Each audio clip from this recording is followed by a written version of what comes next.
What is Linux? Now first, if you're hearing Mike Patton from Faith No More singing, "What is it?" only with Linux, you're pretty cool. Sorry for that little distraction there. I don't do a good Mike Patton impersonation. Anyway, my name is Jack Wallen, and I am here with a different kind of video series for a special kind of person. Actually, this video series is for everyone. Why is it for everyone? Because I believe that Linux is for everyone. Now, before I go even further with that, I guess I should explain to you what is Linux, or better yet, why am I here? How am I qualified to talk to you about this? Well, I guess it's because I've been using Linux for almost 30 years. It started out in 1997. Back when, yes, 1997. That was an interesting little transition there. I don't know why it went that way, but let's keep going, shall we? 1997, I had bought my first computer. Woohoo! It was a Pentium 75. That's exciting, isn't it? Such power, such raw power. Well, that computer came with Windows 95. I was a teacher then. I was teaching in the acting department at a small university in Indianapolis, and I had to have a computer to keep my class organized. Little did I know that Microsoft or Windows 95 wouldn't really do me much good at that. Why? Because it kept crashing on me. It kept crashing and gave me blue screens of death and you name it. It was awful. So I decided there has to be an alternative. There's got to be. So got online, you know, back when you had dial-up modems. Yes, I'm old. And I did a little research. And that research gave me, or sent me down the path to discover what Linux was. An alternative to Microsoft Windows 95. Sounds interesting. Let's take a look. So I kept on reading, and I eventually came to the conclusion that, yeah, I need this. If scientists and computer science engineers are using it, why can't it help me? Okay, so at first it was a long drawn out process of downloading several files onto floppy disks, and I didn't want to do that. Didn't want to do that at all, but I did it, and it didn't work out so good. And I thought, well, okay, got to keep trying this. So I went to the local computer store, and I don't even remember. I think it wasn't Computer City, or maybe it was CompUSA. Maybe it was CompUSA. I started looking down the rows. That was back when there were just rows and rows and rows of software. And I found the operating system aisle, which was mostly Windows. I kept looking, and I finally found 2 different versions of Linux, because I didn't know the term distribution back then. We'll talk about that later. And one of them was Caldera Open Linux 1, and the other one was Red Hat Linux 5.2. I think those are the numbers. Well, I know Caldera 1.0 was the version of that. I'm pretty sure it was 5.2, but I'm old. Timeline could be woohoo, woohoo. So I decided to buy Caldera Open Linux 1.0. I think it was roughly $50, something like that. Took it home, put the disk into my computer, and started it up and installed it. And it was not easy. The installation alone was not easy. But eventually I got it running. However, what I realized at the time was I blew away my Windows installation, and all I had was Linux. So I had to figure out a way to make do. And I guess that is probably why I wound up making a secondary career out of Linux. Because I was forced to learn this operating system on my own. And it was a struggle at first, because back then there wasn't a whole lot of information gathered together. And had it not been for me finding a guru, his name was Mark, who helped me through the early stumbling stages of learning this operating system, I probably would have given up, but I didn't. And I quickly realized that Caldera Linux was not the one for me. So I went back to CompUSA, I bought Red Hat 5.2, came home, installed it, bam, there we go. Okay, things are a little better now. However, there's a problem. I can't get online. My computer won't stay online. So I wound up doing some more research on my roommate's computer and discovered that my silly little Pentium 75 had a Win modem.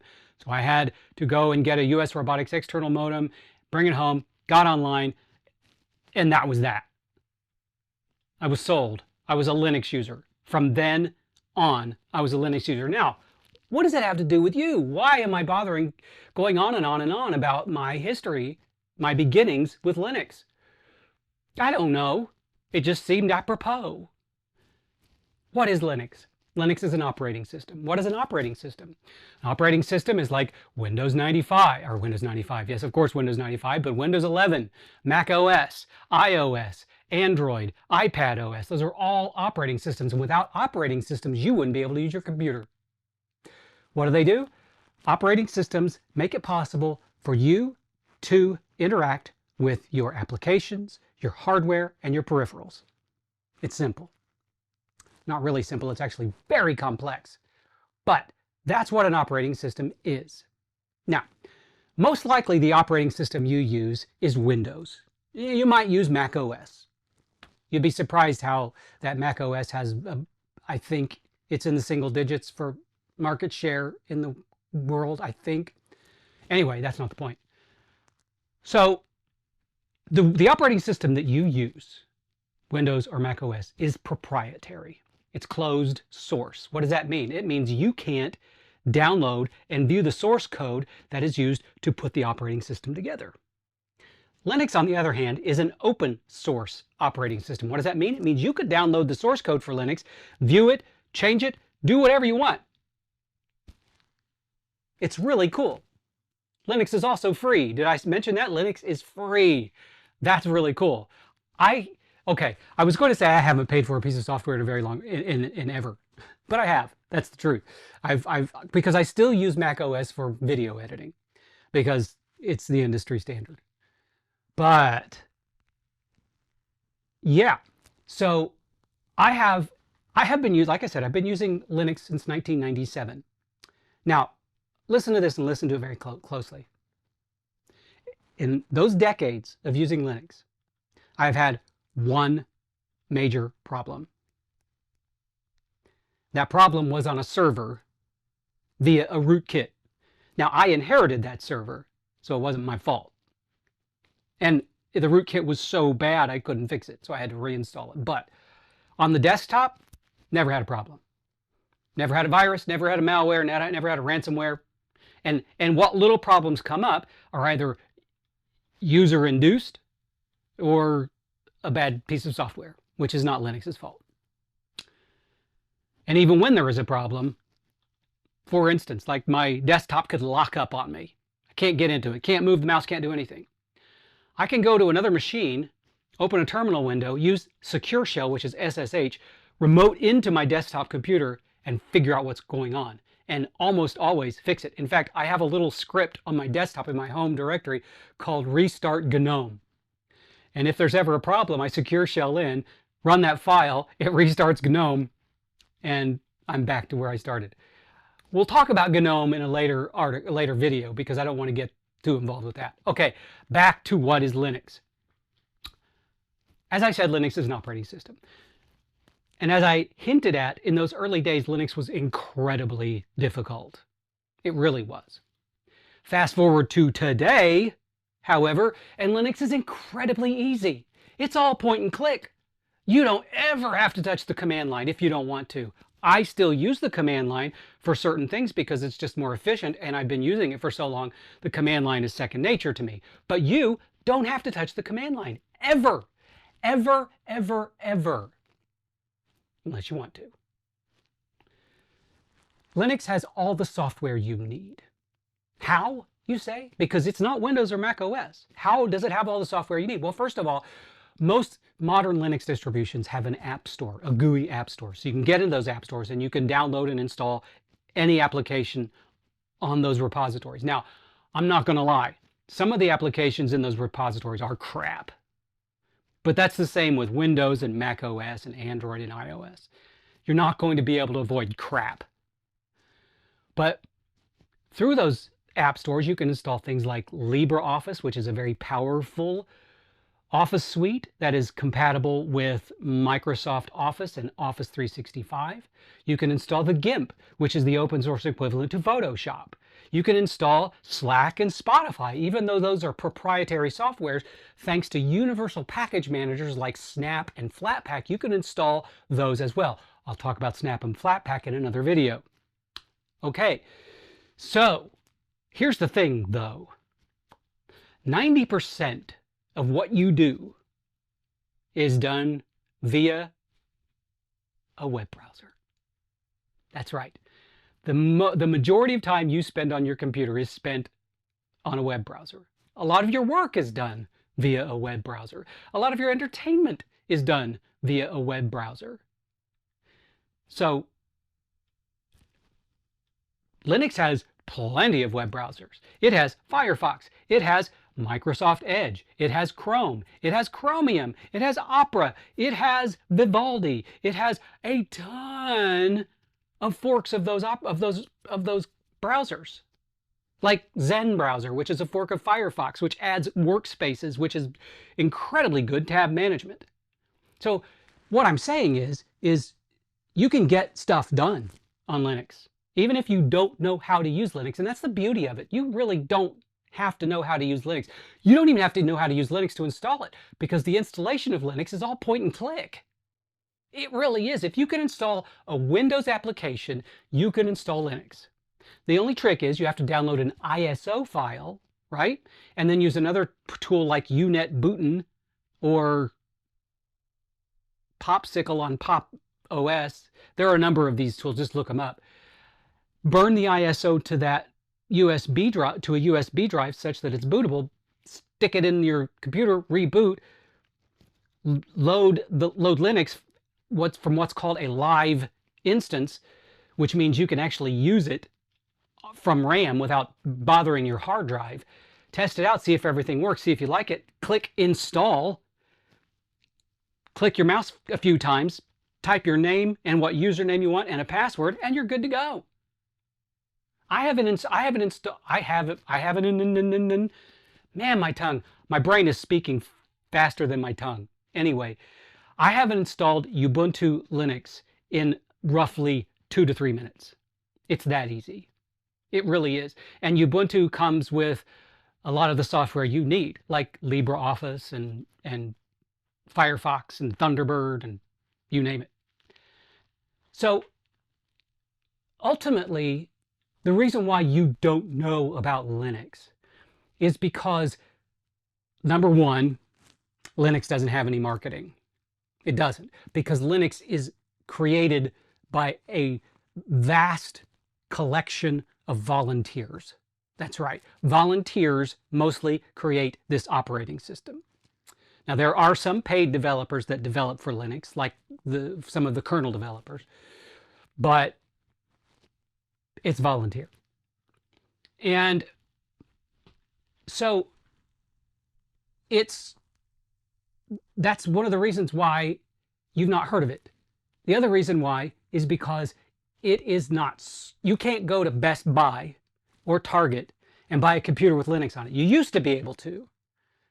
Best Buy toyed with it for a while. Walmart even toyed with it for a little while.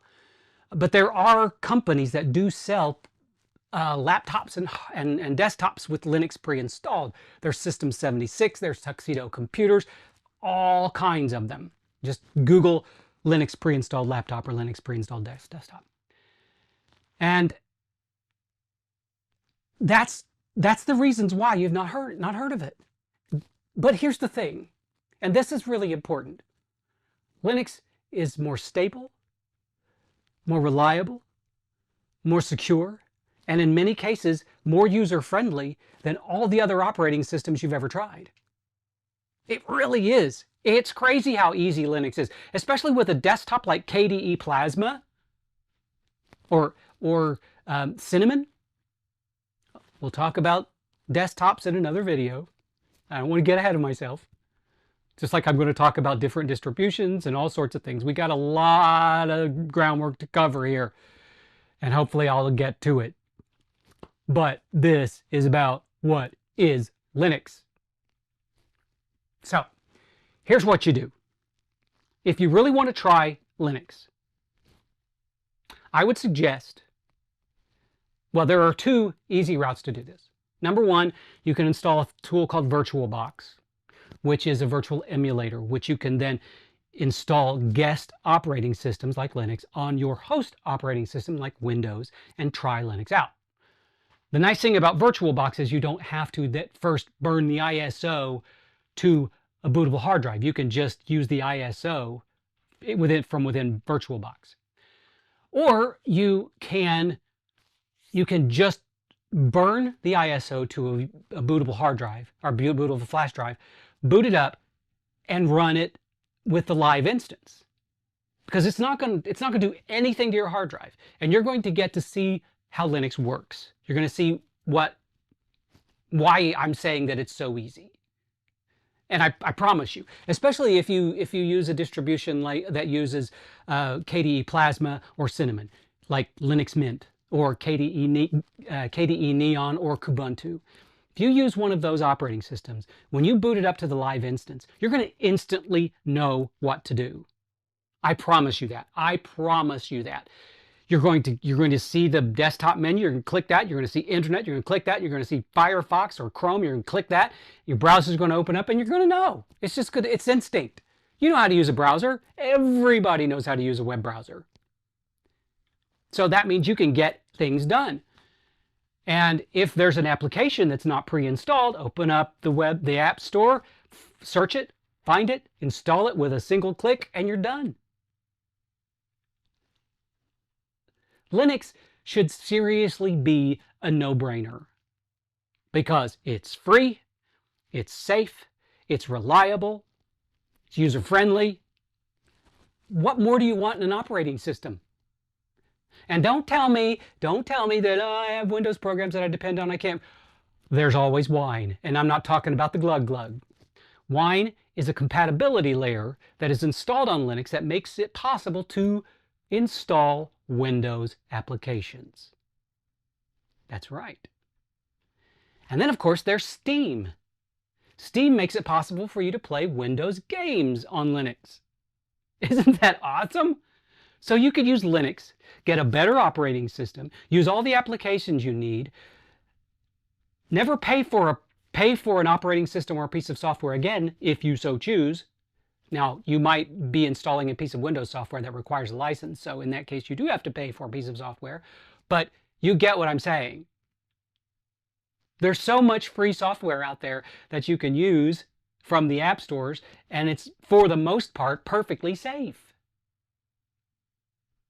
Now, there have been instances where a piece of software has slipped in to the official repositories for a distribution, and it had some malicious software, but it was found, discovered, patched, gotten rid of, kicked to the curb, you name it, it's gone. Open source. That's one of the beauties of open source. If there is a vulnerability found, it is patched faster than you can imagine. I have witnessed firsthand vulnerabilities found, and hours later the patch is released. That doesn't happen with Microsoft or Mac OS. It just doesn't. What's not to love? On top of which, Linux has an adorable little penguin mascot. What's not to love there? Come on, it's a penguin. It's a chubby little penguin. His name's Tux. Okay, that's Linux in a nutshell. I could have gone into a deeper discussion about it, but here's the thing. You know, like some people are going to say, well, Linux is actually a kernel and not an operating system, and blah, blah, bitty, blah. That doesn't move the needle forward. Ever since I have been writing about Linux, my goal is to make it easy for new users to adopt this operating system. And talking about a kernel and all of that other stuff doesn't help, because you, that person who's never used Linux before, might be intrigued and do not want to see all of this sausage and how it's made. You just want to know that this operating system is easy and will be reliable. Well, it is. I've been using it for almost 30 years, and it has served me so well. One of the things I didn't mention about Linux is it's incredibly flexible. I mean, no other operating system can touch it. For example, let's say you download Linux Mint, which has the Cinnamon desktop. You don't like the Cinnamon desktop. Don't like it. What do? Do you install another distribution and blah, blah, blah? No. You can install other desktops. You can install GNOME. You can install KDE Plasma. You can install Enlightenment. You can install Pantheon. You can install a world of desktops. You can install as many desktops as you want, as long as your hard drive has enough space. And then when you go to log in, you can click the little gear icon and go, which desktop do I want to use today? It's that flexible. You can make it look and feel exactly how you want. I have been tinkering with Linux for years. I've spent hours tweaking my desktop just for fun. Back in the early days, hours. Because I didn't have anything else to do. It was fun and it was cool. I would have a desktop that was so cool that people would see it and go, oh my gosh, I want that. Well, if you want that, you've got to use Linux. Anyway, that is my first Linux video for all of you wonderful people out there. I hope I've intrigued you to continue watching these series, because next time we're probably going to talk about what is a distribution. So those of you who have been using Linux for a long time and know it really well, your best bet for these videos is to share them with the people that you want to switch from Microsoft or Mac OS. Anyway, thank you so very much for taking the time to sit and listen to me blather on about an operating system. I hope that you and everybody you know and love have a wonderful, wonderful day.